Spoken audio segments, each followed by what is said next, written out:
Hello students, आपने जो है एक गेम के बारे में सुना होगा जिसका नाम होता है डेथ व्हील। तो फिजिक्स में आप इस डेथ व्हील के बारे में भी पढ़ते हैं कि इस डेथ व्हील के अंदर जो है सारी की सारी फोर्सेस जो है किस तरीके से बैलेंस होती है। आपसे कई बार क्वेश्चन पूछ भी लिया जाता है, तो ध्यान से देखिएगा फटाफट। हम एक बार देख लेते हैं कि डेथ व्हील पे किस तरह से वर्क होता है। तो डेथ व्हील मतलब किसका एक और नाम होता है बेटा, इसको रोटर भी बोलते हैं, रोटर।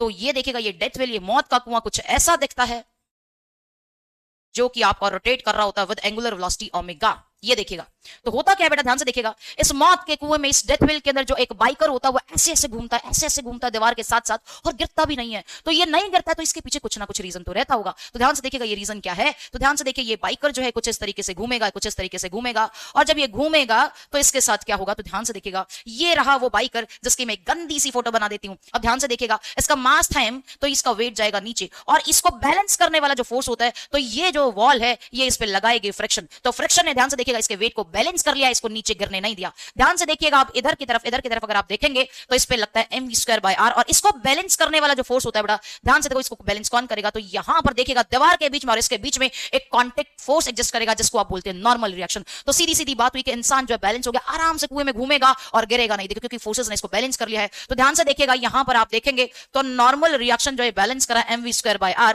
या इसको आप लिख सकते हैं mr⍵²। और इधर अगर आप देखेंगे तो ये आपका फ्रिक्शनल फोर्स जो है ये किसको बैलेंस कर रहा है, mg को। और ये जो आपका फ्रिक्शनल फोर्स रहता है ये आपका लिमिटिंग फोर्स रहता है। तो कई बार यहां से क्वेश्चन पूछ लेता, तो यहां पर आप बस इतना याद रखेंगे कि फोर्सेस जो है किस तरीके से बैलेंस होती है।